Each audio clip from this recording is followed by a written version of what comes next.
Hello everybody, welcome back to my channel. I'm going to talk about everything I read in November. This is going up late because I was traveling when December started, so I couldn't film. I was, film for this. I was filming travel vlogs, so go back and watch Vlogmas 1 through 7 if you haven't already. So, I read 10 books, which is not like me. I usually don't read that many. This was reading month that was like all over the place. Like, it really was. I'm just gonna start from the worst books and go all the way to the best books. Oh, these books are all over the place, different genres. A lot was going on. So, my least favorite book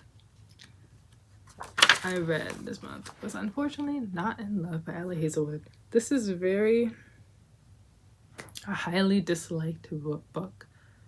But you know, that's Ellie Hazelwood. I'll give it a try. And I don't know, I think it's 3 stars, but because it's not terrible. And my issue with the book was mainly the male lead, Eli. So he was kind of the root of all the issues. So like, it's hard to call a book bad when like the problem is the character.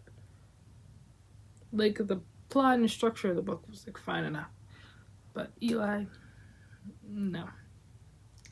Oh god. Oh, this book was, again, it wasn't the worst book I ever read, but the book made me uncomfortable. Eli was just so unlikable.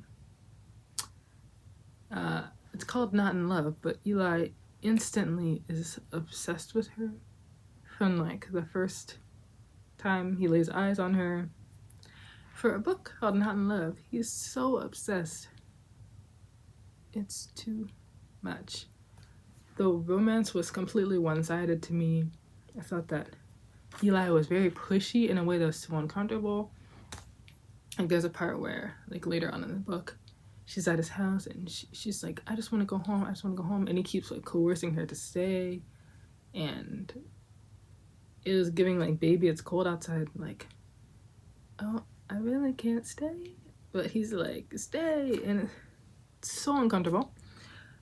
In this book, there is a intimate relationship that is a dom-sub dynamic. And with a dom-sub dynamic, you need trust, you need like to build up that relationship, and you also need enthusiastic consent, and that was not in this book. Everything was consensual, but it was very hesitant consent. So it's really uncomfortable to read a dynamic where Eli is dominant and Rue, the main character, is hesitant. That is not a dynamic that I enjoy. It's very uncomfortable. He was very bossy, unlikable. And while I was reading this, I was thinking there's a difference between pursuing someone and pressuring someone. And he was pressuring her. Yes, she liked him, but it was uncomfortable in the way that she was so hesitant. So yeah, he was just pressuring her the whole book. I mean, she liked him, but I did not like how the relationship developed. And Eli, he was terrible, bossy, pushy, not likable. So yeah, he's the whole problem. All right, I could go on, but let me just move on. All right, so next is Bride.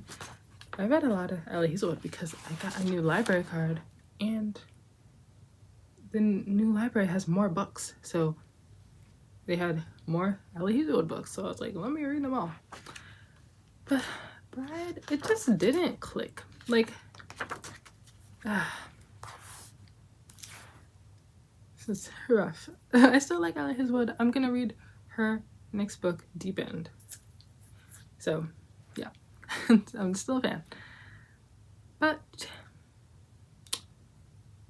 Brad just didn't click with me. I couldn't get into it. I just didn't want to keep reading it. I just had to like keep forcing myself to like pick it up. This is about a werewolf and a vampire in a marriage of convenience.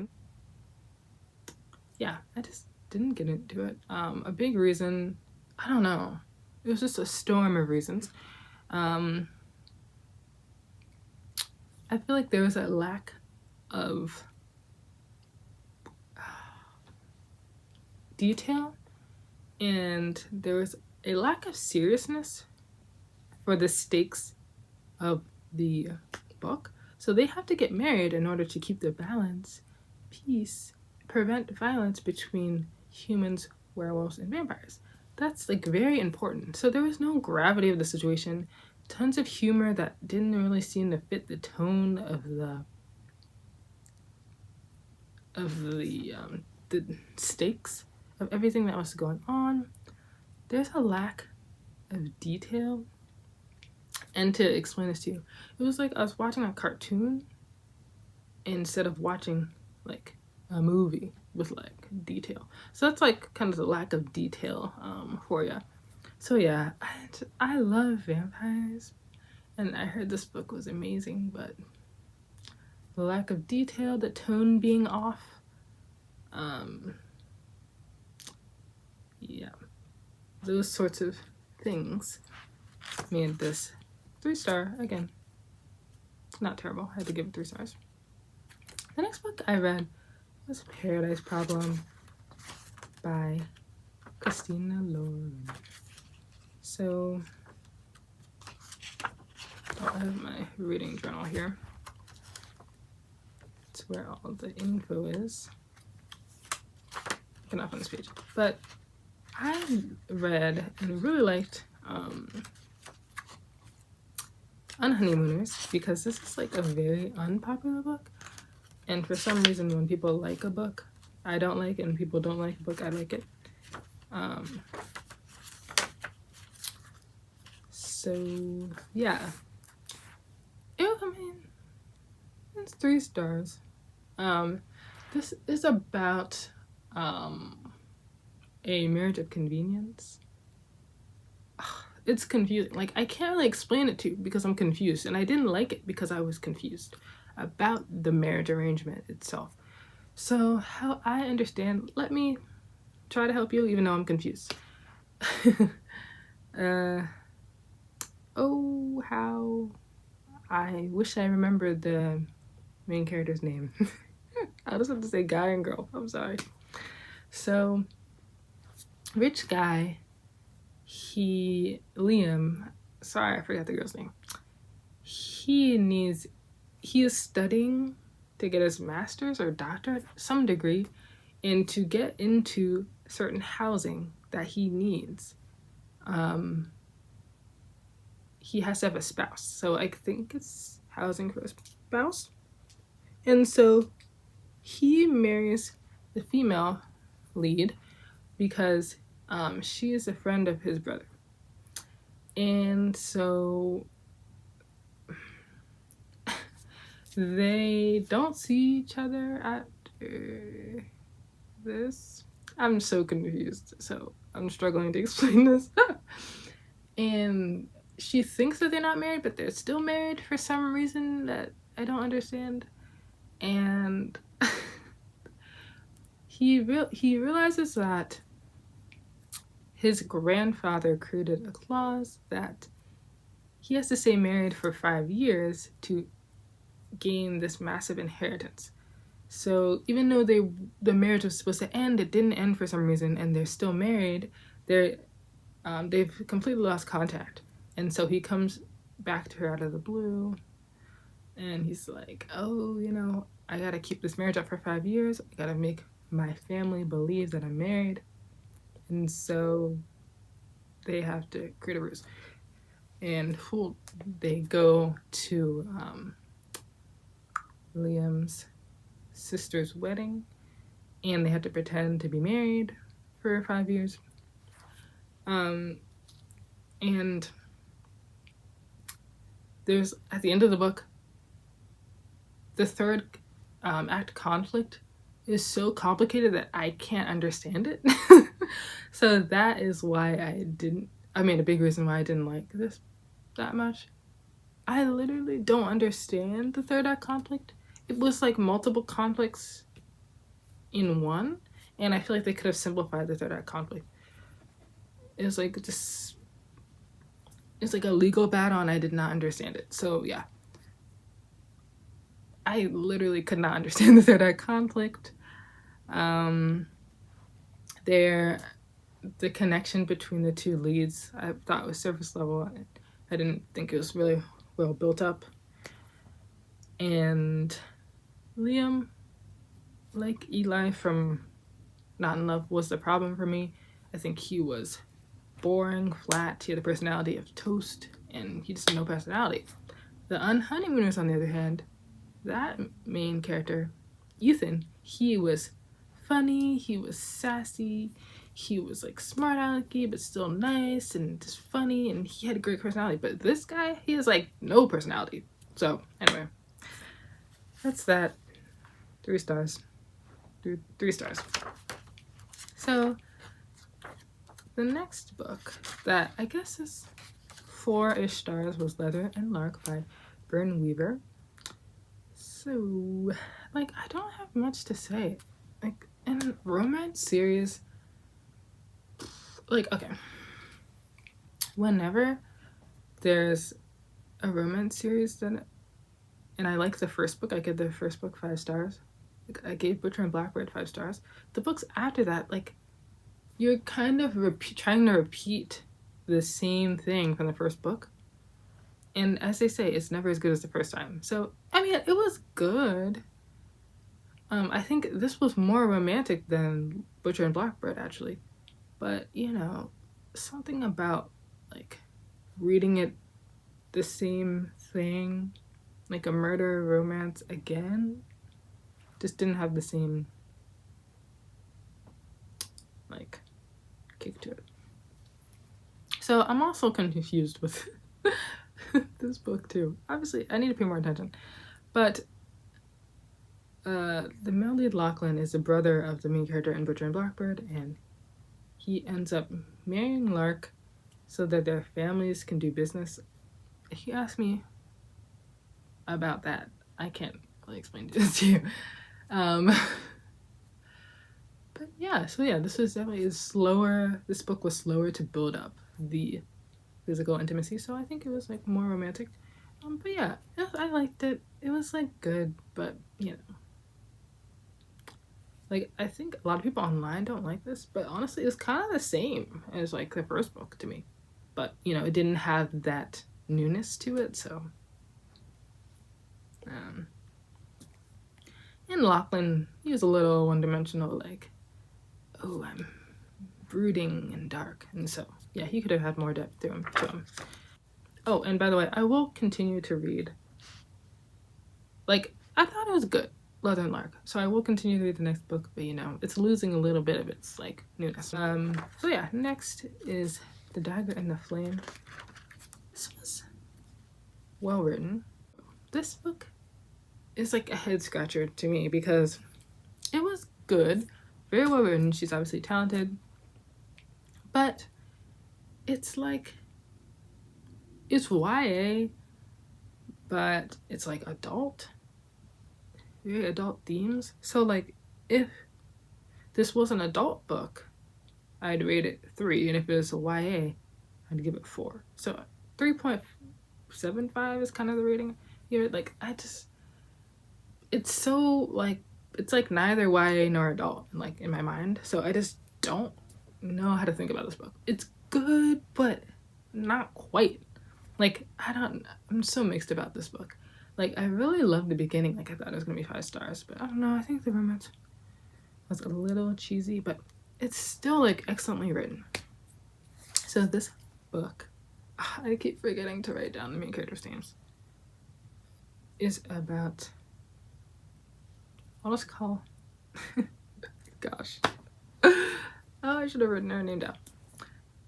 A girl who, at the beginning of the book, her mother is killed by this gang and the daggers, and she has to join the cloaks in order to kind of protect herself, and she wants to eventually she has like nowhere to go. Her house was burned down, and so she eventually wants to avenge the daggers, and so she has to, you know, build up her skills and rise up in the ranking of the cloaks to do that. So yeah, it was really cool setup, very unique, really cool magic. It revolves around this special drug called shade.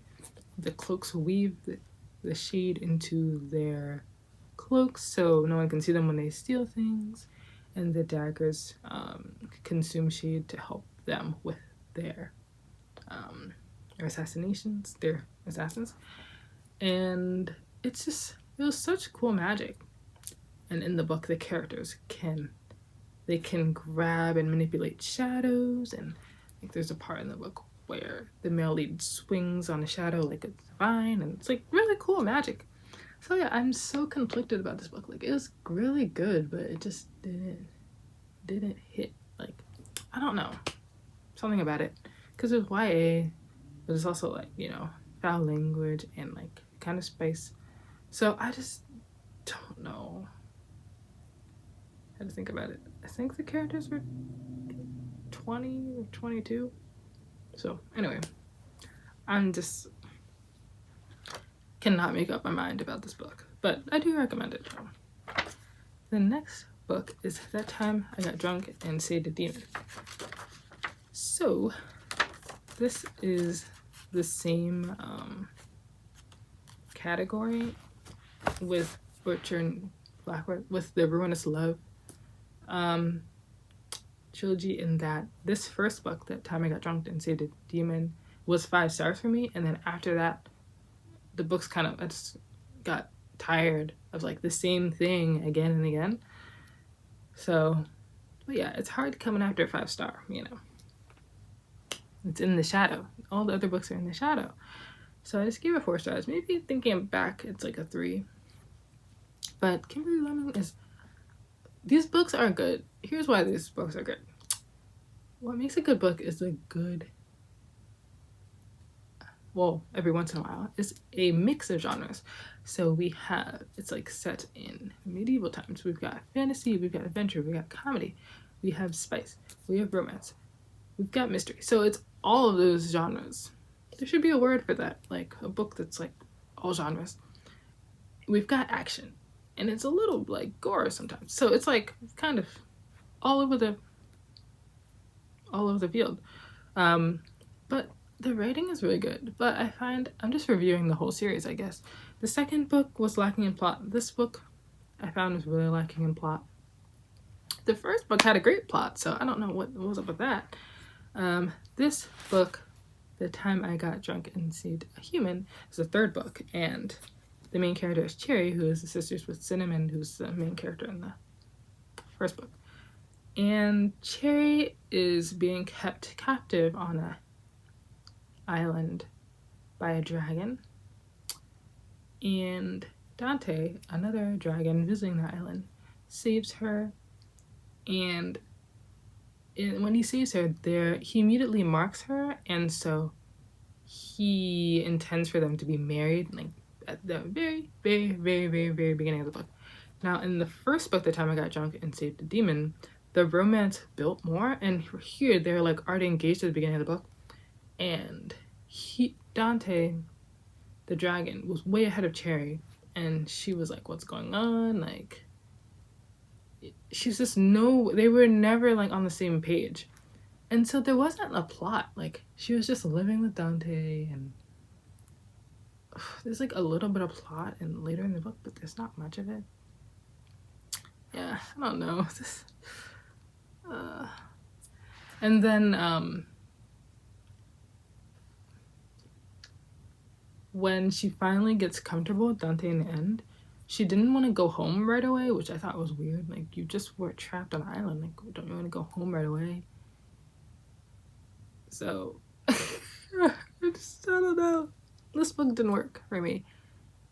They were engaged at the very beginning of the book. It just needed more development. Like, I don't know.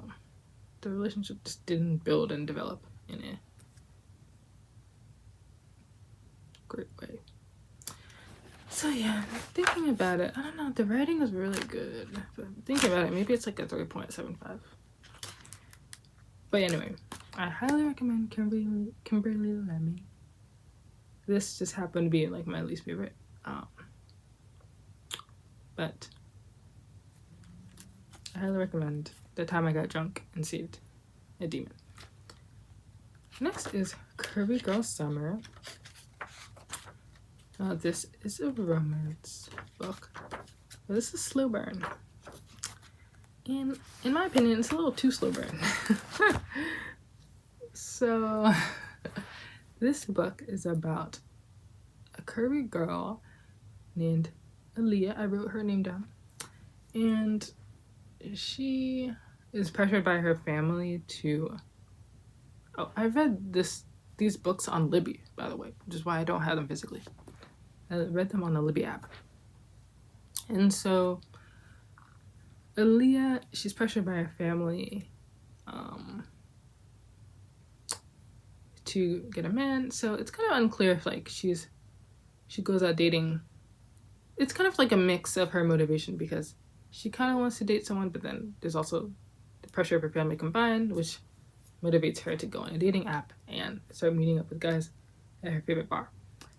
And the bartender there, she kind of hits it off with a friendship with him, and he gives her advice on dating apps, because like she's not super well versed in dating apps, and so he's like helping her out, and it's like a great friendship, and they have the banter, and it's really great. This was 4 stars, but not 5 stars, because I think it was too slow. If you ask me, you wouldn't think so. The book starts off with a spice scene, so you're like, oh, this is a spicy book, but then it's like really slow. Like, ooh, like so drawn out, super slow burn. I think it's too slow burn.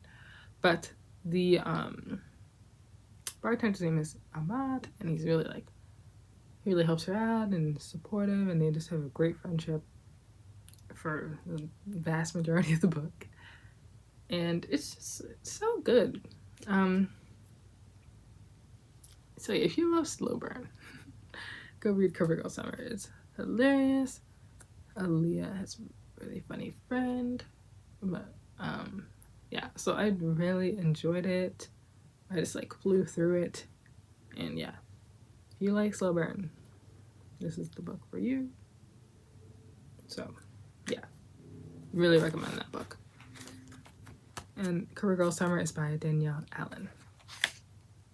So it was 4 stars. And I read Everything I Know About Love. I don't know, like, if I should rate it or not. Fine, let's just say 5 stars, whatever. Everything I Know About Love is by Dolly Alderton. And she tells us about growing up in, I believe, North London. Yeah, North London. I read this as an ebook. She gives her life story, and as well, she gives life lessons about love, friendships, and like how and it goes through how she managed her relationships and managing people's perception of her, sort of a reputation she built, and how she had to tear it down, and how she found herself through therapy, and how she's changed due to relationships, and her relationships with her loved ones have changed over time. At first, I was just loving it, and like, I had to be real.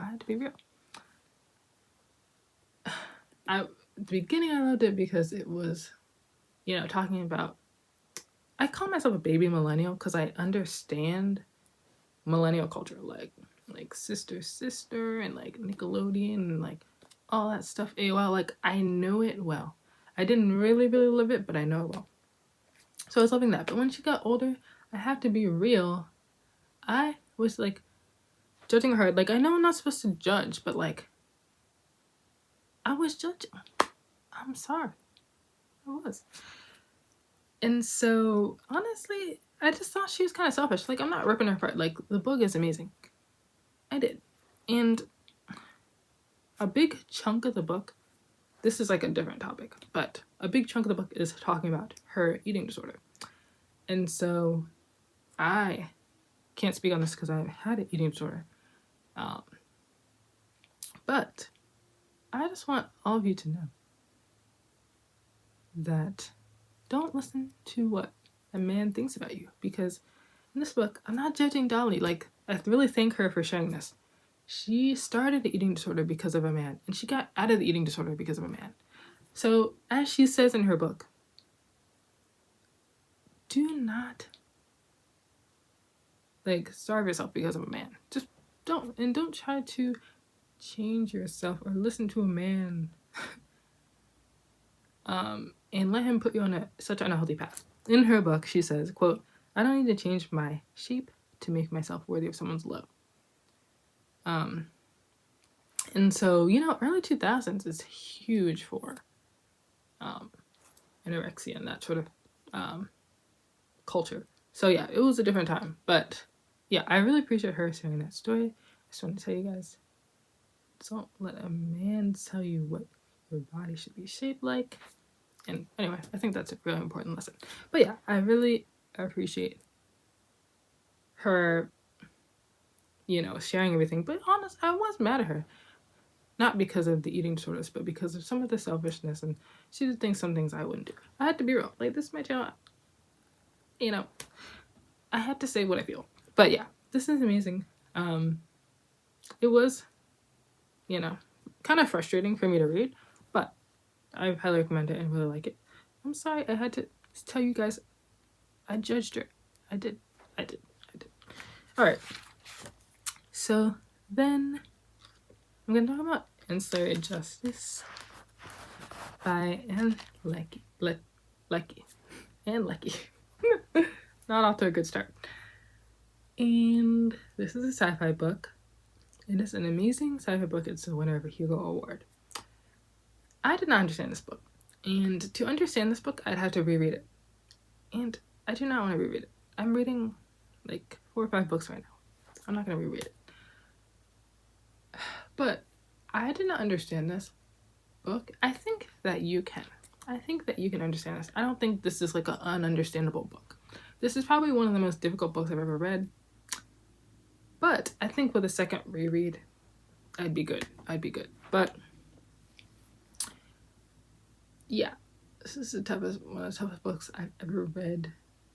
I did not understand it. I don't think it's all on me though, because how this book is written, there's dialogue that references things that were said and happened a paragraph ago, a page ago, 5 chapters ago. So you have to remember everything, which is not something I do. Not something I'm in the practice of doing.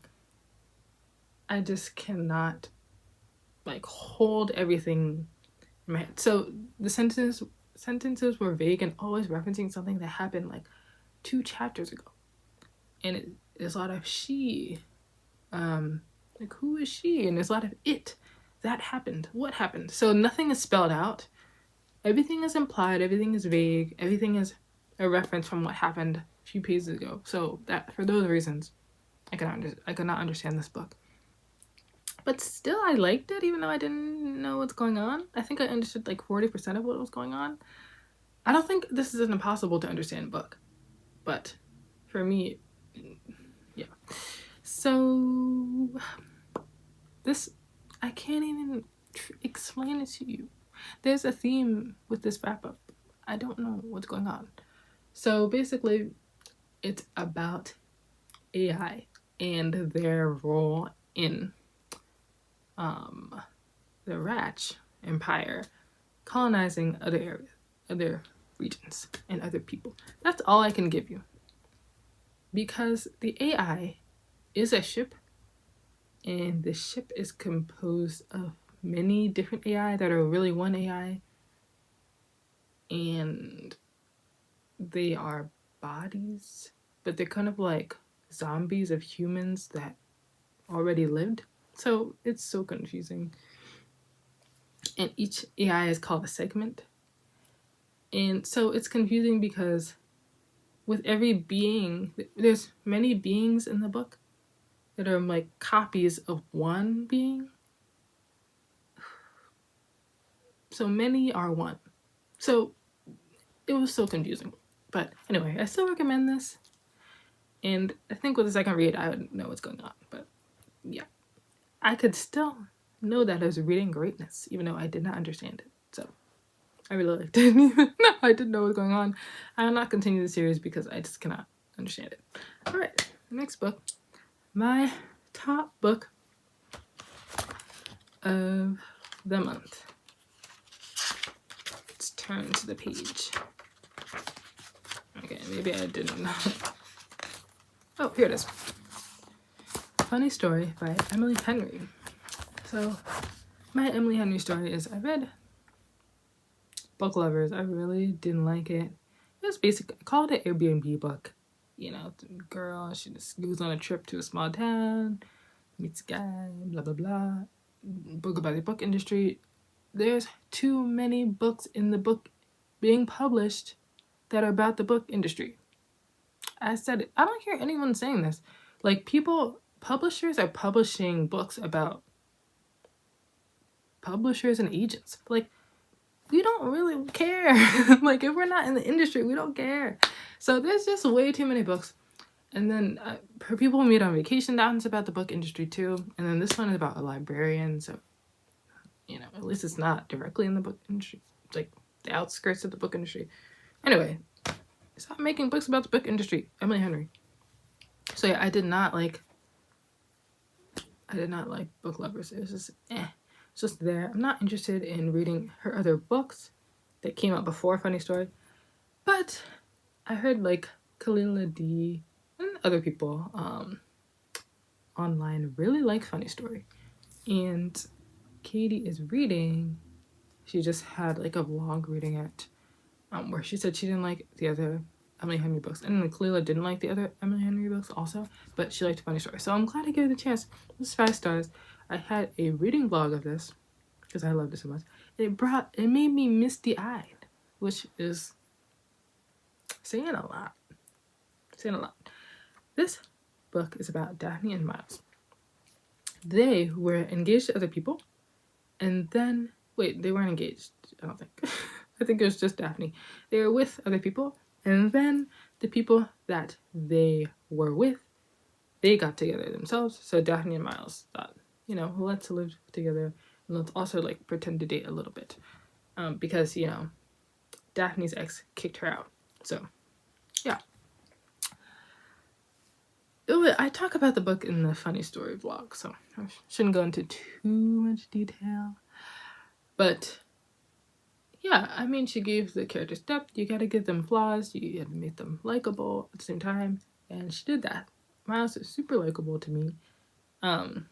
He's described as looking like a kind of roughed up, scruffy drug dealer. So you know that's not very common in the romance book world, but you know, that's him. I just liked him because he just reminded me of all the guys I went to college with, and it was like, he just felt so real. And he had a sister which added depth to him. So yeah, I don't want to keep going into it. But Emily Henry, you redeemed yourself. So I might read your next book. So no, I'll leave it at that. I do recommend that you check that book out if you haven't liked Emma Henry in the past. So that is everything I read. 10 books. I don't think I've ever read that many books in a month. So yeah. Thank you so much for watching. Make sure you watch all the Vlogmas videos. I'm posting 12 videos in a row, so go back and watch those. Thank you so much for watching, and I'll see you in the next video. Bye.